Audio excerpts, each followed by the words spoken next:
now, passing out. And slowly, 我们注定要闯破一层新的围墙，解锁一道光。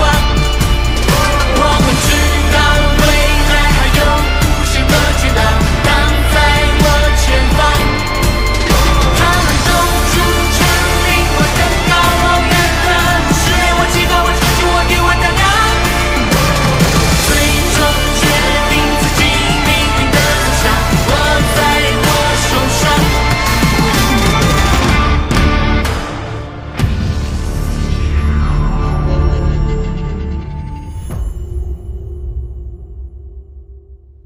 所以我们之前都是猜错了，教授不是家辉的养父，而是他的亲生父亲。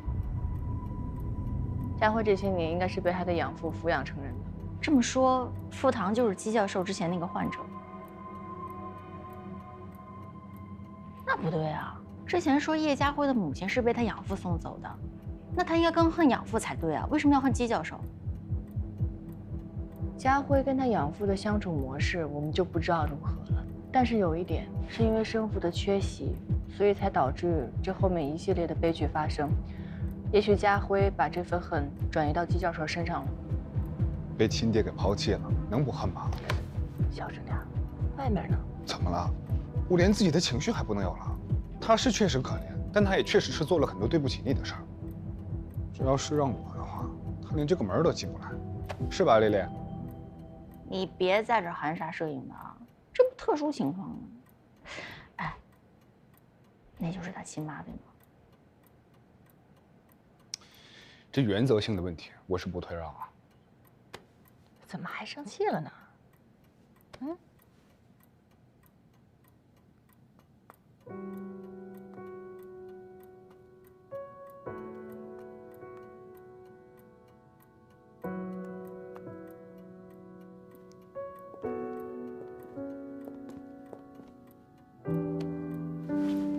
傅阿姨，我们先走了。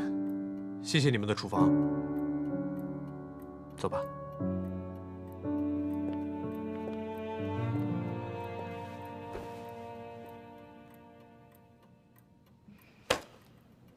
不能退让。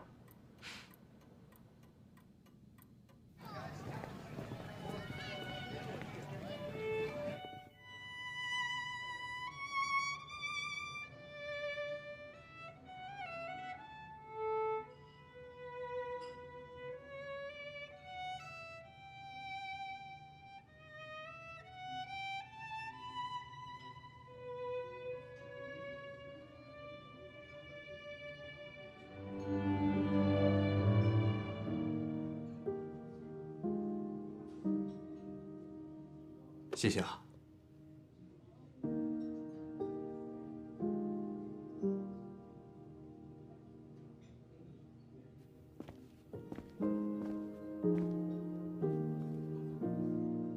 你能为我演奏一曲吗？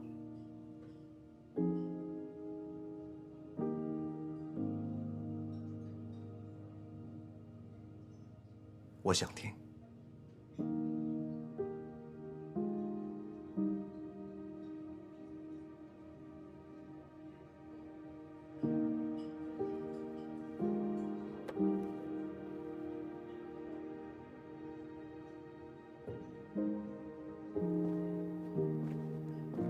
请。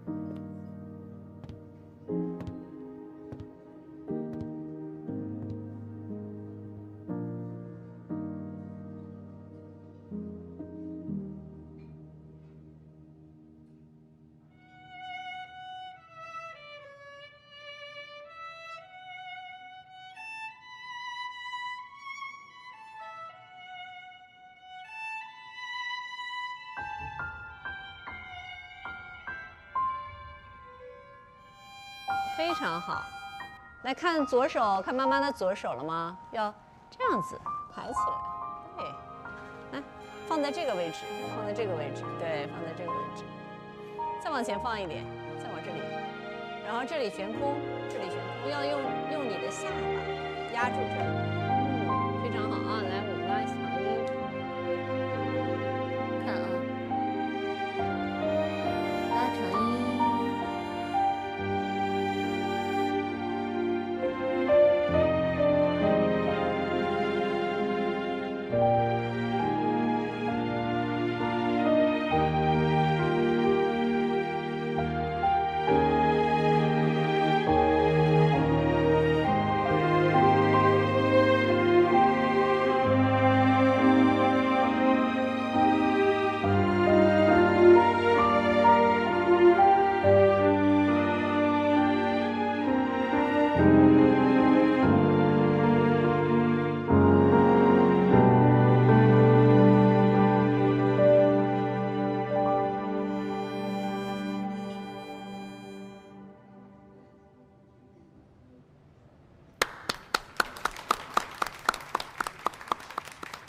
音乐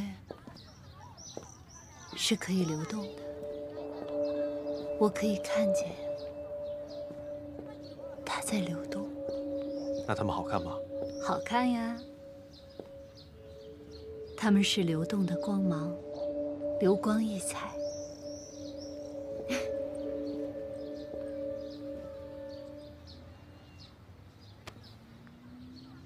不看了，走吧，走吧，不看了。你不是说它们很好看吗？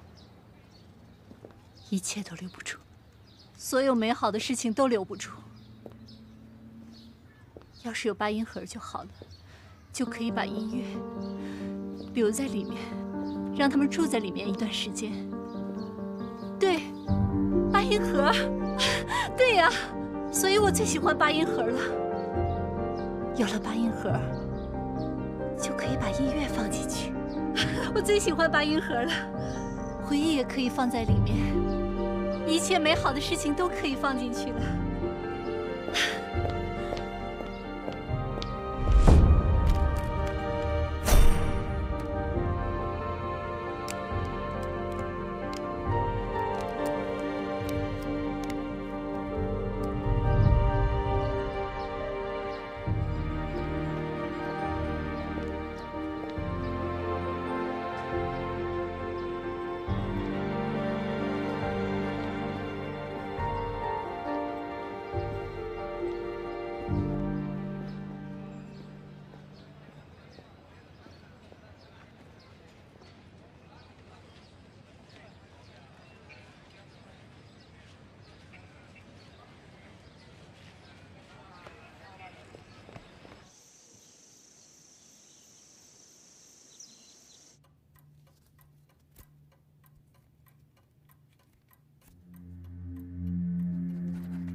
我真不知道该不该相信他。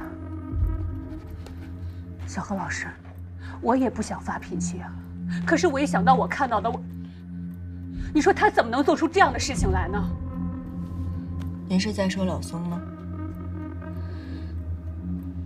我多希望我看错了。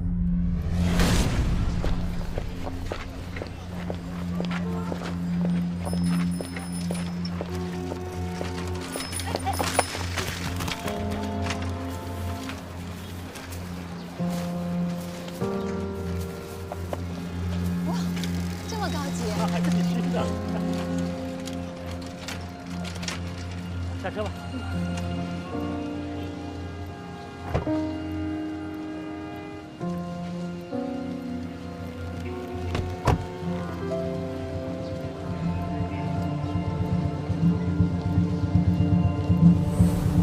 他说他什么都看见了，回家他就撂脸子，但是真不是他说的那样，根本就什么都没发生嘛。老宋，您先别着急，您慢慢说。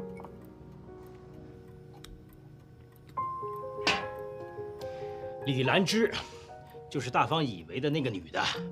她摆摊做生意的地方恰好就在我公司旁边，反正也是顺路。她一个女人拎着大包小包挺不容易的，我才想着帮衬一把，开车捎她一段，我们的关系仅此而已。那你怎么理解大鹏非常介意这件事情呢？他这个人啊，听风就是雨，听见黄鼠狼给鸡拜年，在他那儿鸡已经生双胞胎了。所以您认为大方对这件事情是无谓的猜测，并不是真的？我不是认为，这是事实啊！我跟他在一起过这么多年，我太清楚不过了。我不过就是和别人多说了2句话，他就以为什么都发生过了。空调用不用关啊？没事，我不冷。常大哥，你把老板的车开了，那他开什么呀？他有事他会叫我的。真气派。所以在您的描述当中，李兰芝跟大方他们是完全不同的交流方式。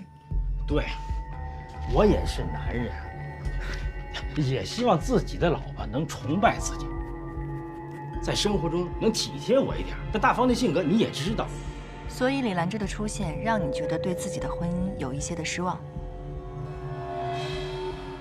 也可以这么说吧。不过我跟他之间真的什么都没发生，我也就敢想想。你对大方隐瞒了你内心的情感需求，同时和李兰芝这段关系会让你产生一种对于婚姻关系的愧疚感。这倒没想过，不过但你要说是愧疚，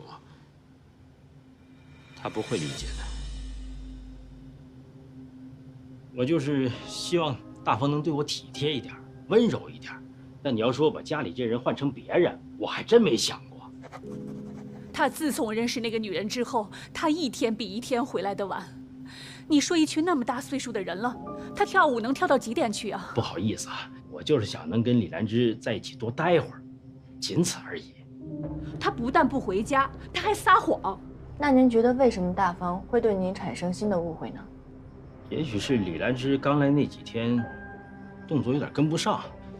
结束后，我留下来单独给她指导了一下动作，就晚回了10几分钟。平时他8点他就回家了，那天9点他也没回来，然后我就打电话过去问，大方打电话来催，我说你在哪儿呢？我就随口撒了个谎。他说我和一个舞友在吃宵夜。谁知道被先回去的舞友给拆穿了。我一下楼我就看到那个舞友，人家正带着人家孩子老婆在遛弯呢，他呢，他肯定跟那女人单独约会呢。他说他肯定跟那女人单独约会，他居然我也就和一个舞友在吃宵夜，真的什么也没发生。你要说我一下楼这家太冷。预备，右，左，右，2、3，转。你看，就是跳这些很健康的健康操而已。你说，他都做出这样的事情了，我怎么能不怀疑他呢？非常明白您的感受，欺骗会让你非常的生气，而且也会损失你们之间的信任感。您本来想避免接触大方的不满跟抱怨，就像我们上次说的，追逃模式。你想通过回避来给自己换得一些喘气的机会。对，大多数时候我就糊弄过去了。那次是凑巧被他发现了，我也是没办法呀。我总不能就因为他的怀疑，就和除他以外的所有女人都断绝联系啊！断绝联系，这个是大方向你提的要求吗？啊不，他倒没说过这种话，但是你没看见他跟亲戚朋友叨叨我和李兰芝那些事儿的样子，那不就是这个意思吗？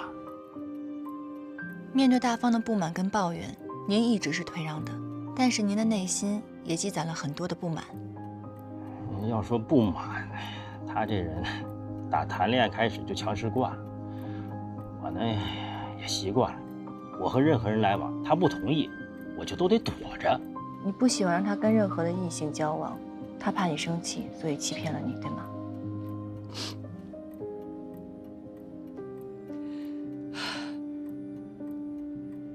其实我知道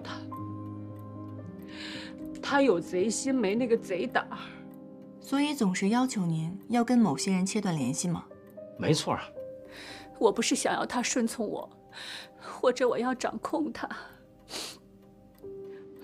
我就是觉得他离开我，他什么他都不行。也就前段时间的事儿，我跟我以前高中老同学联系上了，可他就总是在我准备去找人家的时候，故意让我去陪他做些别的。上次他那个高中同学800年都不联系了，这一到我们家张口就来借钱，我要是不拦着他，他肯定在人面前装大方了。慢慢的，我这老同学就不跟我来往了。你说他这是善良呢，他还是傻呢？他这个人啊，别看他活得挺心高气傲的，其实毛病也不少。你是不知道，他生活中抠着呢。他自己不会分辨也就算了，还总容易被那些伪养生知识给洗脑，乱花钱不说，还总拿我当小白鼠。最让我难受的就是他总爱把那些捕风捉影的事拿出去乱说，搞得我实在是很没面子。哎呀，在遇见李兰芝之前，我觉得这些没什么，但是一有对比就看出来了。我在他那儿不管做什么，他都很给我面子。所以李兰芝的出现让您意识到，您的内心一直是对大方有意见的。对，有的时候确实是这么感觉的。你们刚认识的时候什么样？大方会对你提出很多的要求吗？其实刚开始谈恋爱的时候，他也是这样的。那时候我觉得能力挺强的，很能张罗事儿。我这个人呢，多少有点优柔寡断，有些事儿啊，他能帮我拿主意。您知道吗？往往情侣刚在一起时互相欣赏的因素，也是日后导致他们分道扬镳的因素。对，时间长了就是这样，什么事儿都被你管来管去的。最开始啊，我是不愿意跟他争，可后来啊，他连我的意见都懒得问了。可以理解，最开始的时候，你把他当成你的保护伞，你会觉得他很温暖、很阳光。但时间久了以后，你会发现他有很多缺点。最重要的是，他容易忽视你的情感需求。你有没有把你真实想法告诉他？比如，你想帮助他远离这位无用的朋友。说了呀，我跟他说了，别人不安好心，那我要怎么解释他才能明白呢？您有过把您的任何真实想法都坦诚地告诉他吗？比如，您不想离婚这件事情。你有没有发现，你好像很多的时候都回避表达您真实的想法？是这样吗？比如，我们现在做一个假设，老松现在要出去跳舞，你不想让他去，你会说什么？你去哪儿？你说的是你去哪儿，而不是请留下跟不要去。很多时候，争吵，我还要去跳舞呢。又去见那个小寡妇吗？你这人说话怎么这么难听啊？回避，跟谁打电话呢？啊，移动打的。谩骂，在外人面前也从来都是这样。甚至进入外力来解决这些问题，都不是最直接的。我认为，你不如直接说出来，这样更简单，更有效果。在每段婚姻当中，每个人的着重点跟想法不同，但是作为夫妻，比起一味的索取，了解到对方的需求还有付出也是非常重要的。只有当索取跟付出趋于平衡的时候，才是最稳固的婚姻。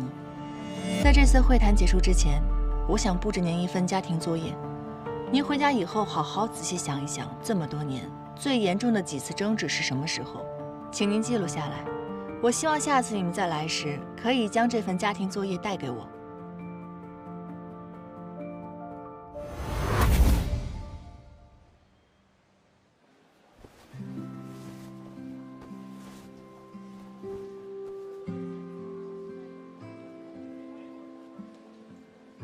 怎么样？好看，您儿子长得帅，穿什么都好看。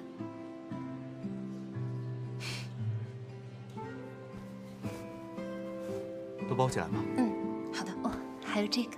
哎，好。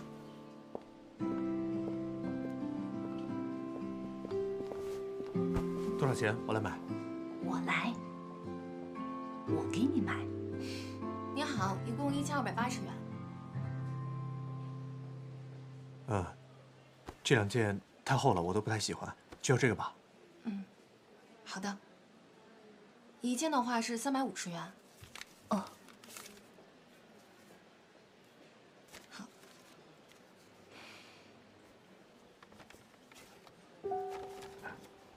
没事，买多了也穿不了。哎，那好。谢谢。谢谢光临，请慢走。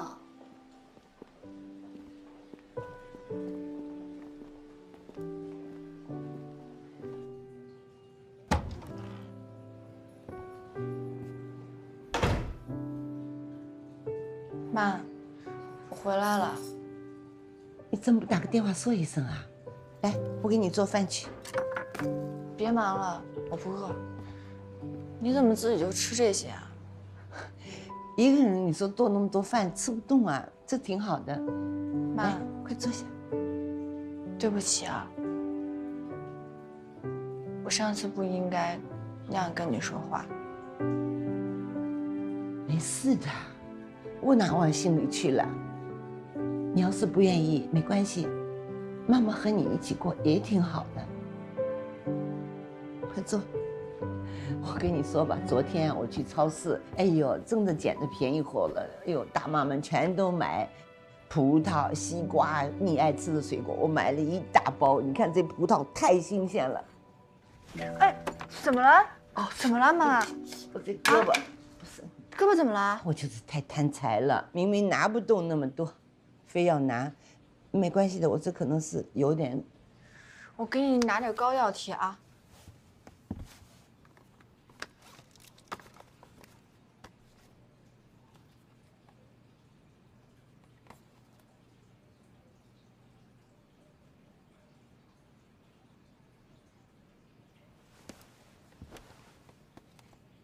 我突然想起我工作室下午还有点事儿呢，膏药给你放这儿了，我先走了，阿妈。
小心烫。你先好好休息，我明天再来看你。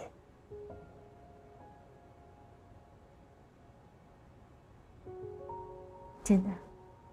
真的。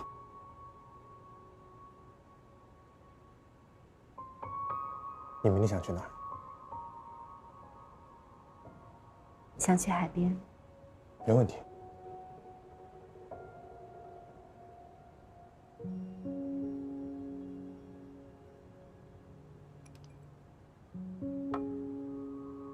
那你先休息。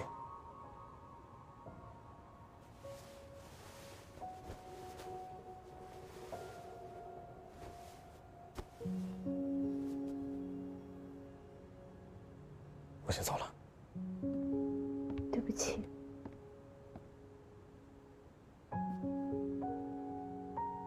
如果我知道多存点钱，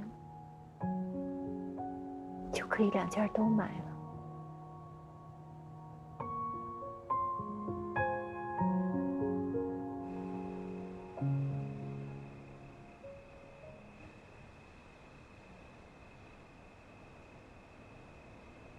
怎么一脸不高兴呢？小金还没有跟你回啊？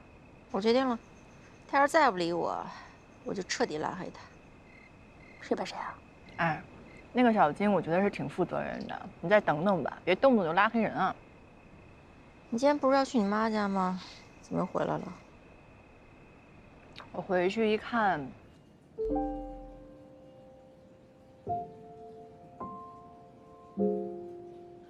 我知道他可能不会再回来了，可是一时之间，我也不知道，我的心情特别别扭，我也不知道怎么面对我妈，所以我就走了。想不到呀，你这断奶期也真够晚的。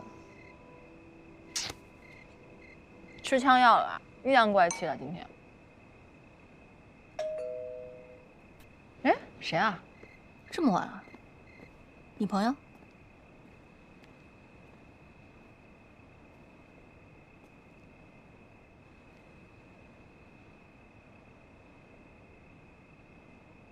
你干嘛来了？又来借书房啊？我是来道歉的。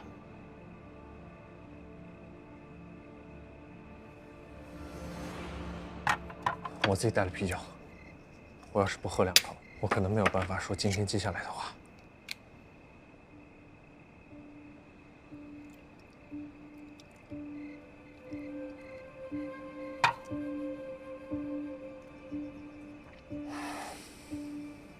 监控的事情，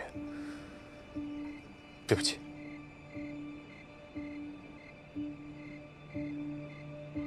你是怎么在我们家安监控的呀？你还记得上次你叫我来你家修 WiFi 吗？我趁机在河顿的手机上安了一个监控的插件。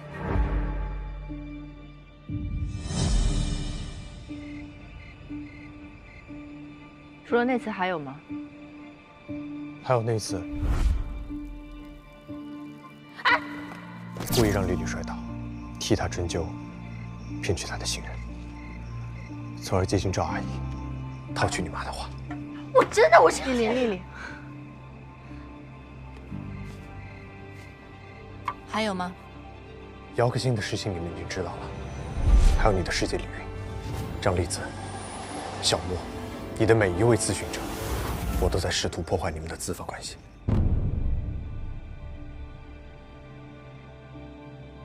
叶家辉，如果你想伤害的人是我跟季教授，你不应该伤及无辜的。对不起，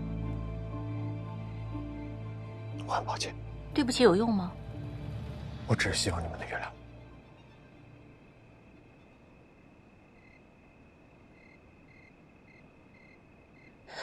OK， 那我再问最后一件事儿。房中营那次事儿，是你故意做给我们看的吗？不是，那件事情是真的。算你还有点良心。其他事儿我暂时没有办法原谅你，但是这件事儿，谢谢你。谢家辉，我觉得有的时候你真的挺可怕的。我真的不知道什么是真的你，什么是假的你。比如现在的你，我也不知道是真的假的。我今天来，就只想跟你们道个歉，说声对不起。我很感谢有你们几个好朋友，你们原不原谅我，没关系，我都能接受。家辉，你知道吗？有些伤害一旦造成，就再也没有办法回去了。过去这段时间，真的很高兴，也很谢谢你。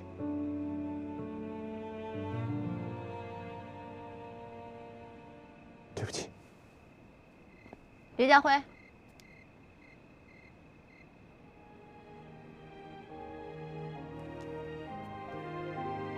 刚才你说的，我们还能信吗？能。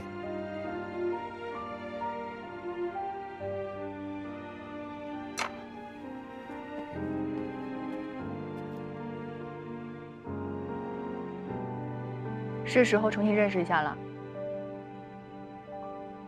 你好，我是赫顿，很高兴认识你。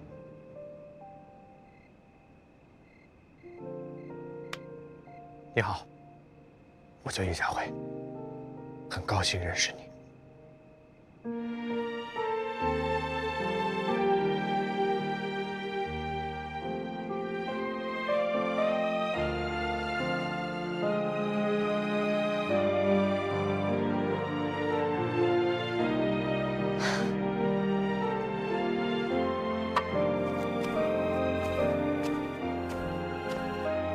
既然都这样了，那就还是朋友喽。呀，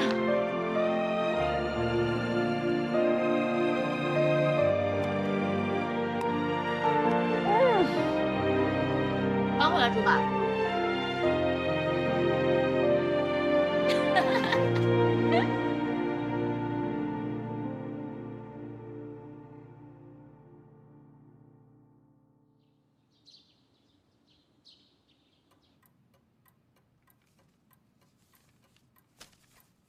你们二位准备谁先说呢？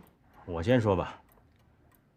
我和大方结婚的时候是在豪威麒麟办的，就在市政府旁边。他妈说，姑娘出嫁必须得办得风风光光的。本来这钱是打算准备攒下来买房的，结果就拿一部分出来，包了大厅办酒席了。剩下的钱，他爱唱歌。我就买了台艾娃录音机，进口的，还买了台录像机。还不是因为你爱跳舞吗？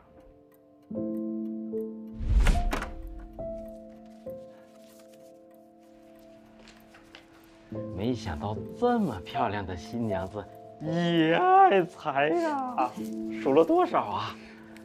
让我看看来。小心点，小心点。照的挺清楚的嘛，这个。那当然了，外汇商店买的，进口的。多少钱呀？5000多。这么贵的？生气了？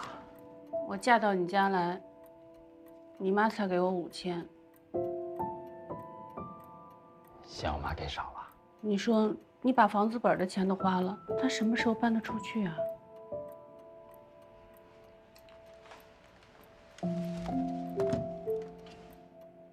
好，我错了。这不是横滨正好回来了吗？我托他给弄的外汇券。横滨随了800呢，这钱可不能动。他跟李媛的婚事马上也近了，你以后不要随便瞎买了啊。这不是等以后孩子大了还能给他看吗？哪儿跟哪儿啊？好，听你的，不买了。这是你们第一次发生冲突，让你们意识到彼此在消费观上的冲突。我妥协了。后来家里就是他管钱，我想买什么都得先问他。老宋，我要是不解手，咱们能那么快的住上自己买的房子吗？我承认你有功劳。我也要说，毛毛18岁生日，我们俩大吵了一架。那是高2的暑假，他马上升高3了，刚刚赶上过生日，就想看场球赛。哎，小心别撞着人了啊！那个，你先去那边拍拍那边，妈妈跟爸爸说会儿话啊。行。你这是先斩后奏啊！我不想男孩子面吵架，赶紧把他给我带回家。我已经答应孩子了。这么大的事儿，你跟我商量了吗？这明年就要高考了，现在是关键时刻，这高考一辈子就一回。这18岁生日一辈子也就一回啊！妈，帮我拿下，帮我录一下。认识不？他就是一场比赛得了81分的科比，帅不帅？帅。哎，来你自己来录吧，妈不太会啊。买点水喝啊。行。快去跟他说。咱们毛毛是什么孩子，你还不知道吗？这毛毛的成绩将够1本，这要是暑假这学习不好再下滑了，到以后那还不如横滨的儿子怎么办呀？你这人怎么这么不讲理呢？怎么动不动就跟人横滨家比啊？他们家是他们家，我们家是我们家。你以为我愿意比呢？那人家横滨孩子学习够好，人家家有钱可以送出国，那咱们呢？咱们能给孩子提供什么呀？我也愿意让毛毛开心呀，我也不愿意逼他呀。反正票我已经买好了，别的我不想管，让去不让去你定吧。2000块，就这么一张破纸啊！啊！妈，你买了票了？啊！你爸买的？谢谢爸。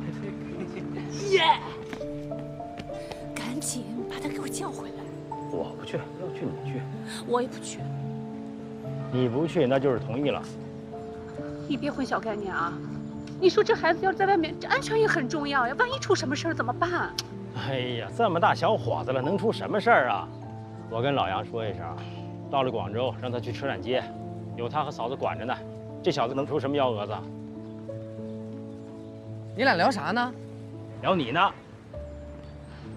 到了就跟你杨叔联系啊，车上千万不要吃别人给的东西，知道吗？也就是说，你们之间的矛盾并没有真正的解决。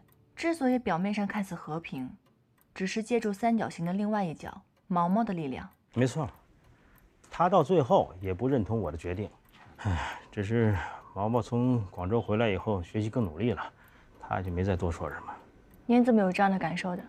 毛毛回来以后，我们看了他在广州拍的照片。呵，这么高啊！要照签名了吗？怎么可能呢？那么多人围着，这孩子也真是。他爹我打球也不差呀，怎么喜欢个外国人？就你那水平，我说你俩可真行啊！这一个要去看球，一个就把球票给买了，跟我这儿演双簧呢。我这不也是为孩子好吗？我就不是为孩子好了，这幸亏孩子知道学。我知道，到了高3，儿子就没什么机会出去玩了，正好又是他18岁生日，劳逸结合一下，确实对他有促进作用啊。你得了吧，你是后来知道他学习状态了，你现在来邀功了，可这好人都让你做了，那你当初干什么呢？他出发之前你怎么不跟他说呀？你给我机会说吗？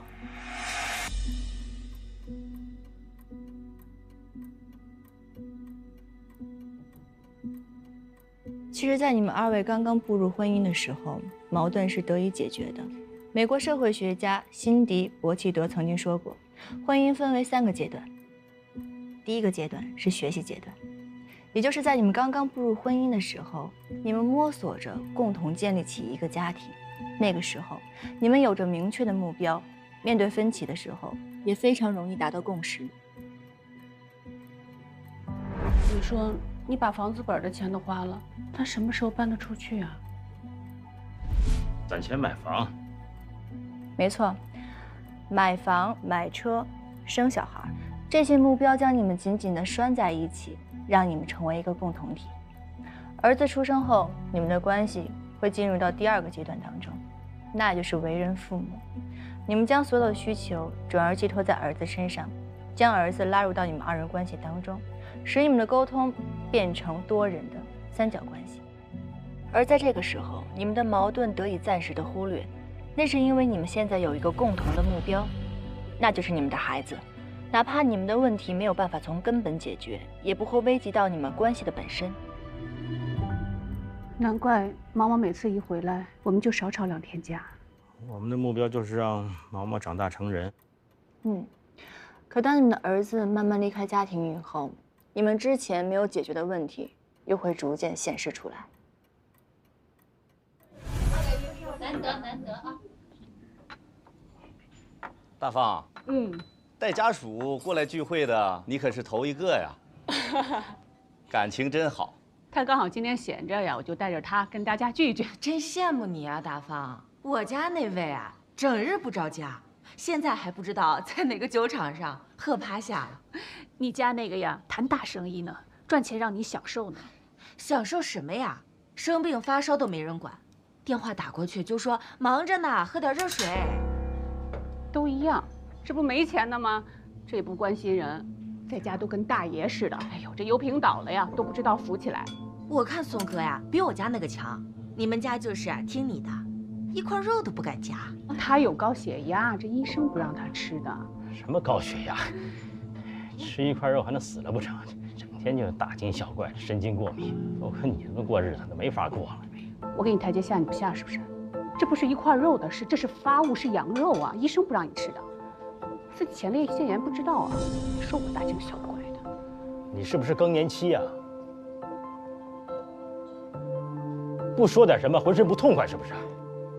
非在这儿哗众取宠啊！别激动，谁哗众取宠了？怎么我说什么你就说我更年期呀？你自己发那么大脾气，你才更年期呢！不用放在心上啊！来，出门给我丢人，真受够了。都一把年纪了，都是你的同学，我求求你，你正常点行不行？谁不正常了？是你不正常，还是我不正常？是你自己心里不正常？我告诉你，你看谁正常，跟谁过去。走，哎，松哥，松哥。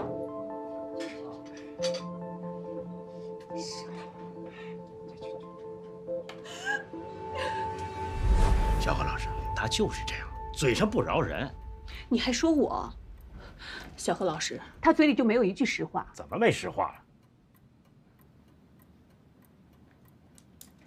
我发现，你们2人如果没有第3方帮助的话，你们的关系会越来越紧张。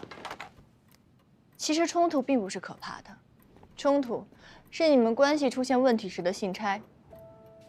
只要将这些问题解决清楚，你们的关系便可以更好的维系。现在，让我们来模拟一个场景，一起来观看你们过去那些发生矛盾的时刻。2个人试着站在一个旁观者的角度去理解对方的感受，再去对对方说出你们内心的想法。今天带这个，你明天呢？明天是不是把人都给带回来了？这个家还过不过了？你是不是对我有很多不满？你现在不像年轻时候那样对我，一点也不体恤我。你不稀罕我，有的是人稀罕我。吃一块肉还能死了不成？整天就是大惊小怪，神经过敏。我告诉你，你看谁正常，跟谁过去。走，你是对我很愤怒吗？这你还不知道吗？男人要的不就是那点面子吗？我给你台阶下，你不下是不是？这不是一块肉的事，这是发物，是羊肉啊！医生不让你吃的，自己前列腺炎不知道啊，还说我大惊小怪的。你能告诉我吗？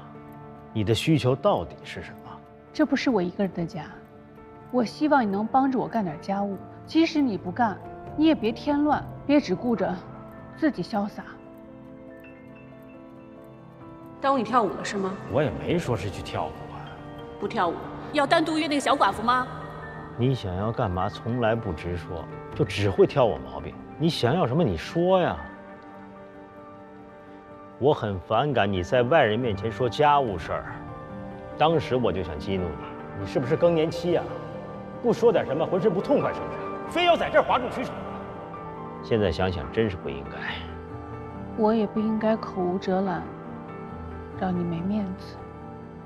那以后有什么，咱们关起门来说。吴书芳，你非要这么说话吗？我和他之间清清白白，什么都没有。那么多一起跳舞的朋友都看着，你要不信，你和我一起去看呢？我才不去呢。你真的是因为没兴趣才不去看吗？我不是没兴趣，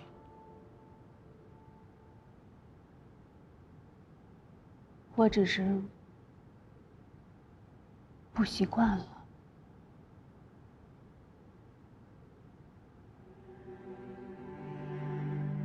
我现在老了，不像年轻的时候，喜欢玩，喜欢唱歌，喜欢逛公园。我现在每天就守着那1亩3分地儿，每天一下班就想着，你什么时候回来呀？毛毛什么时候回来呀？今天晚上应该吃点什么呀？毛毛现在大了，回家的时间越来越少，我身边只有你啊。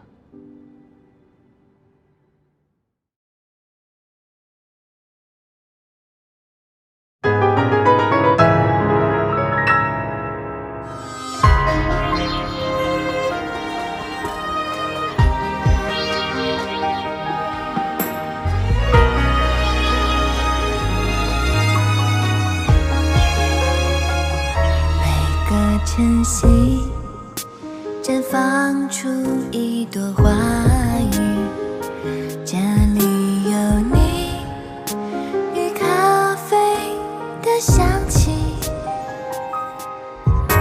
无论是阴霾转雨，还是天气忽然放晴，我都想和你在一起。一阵雨，轻轻地、远远地飘出了天际，也带走我蓝色和多云的回忆。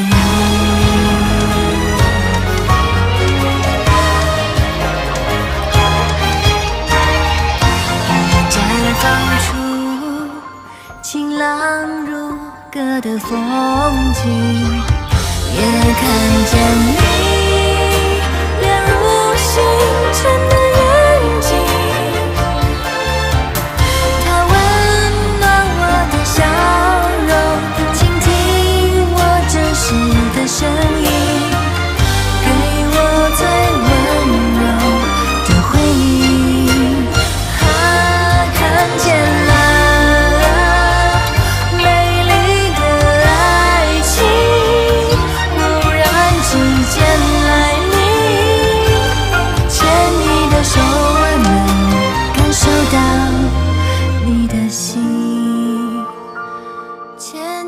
手我能感受到你的心。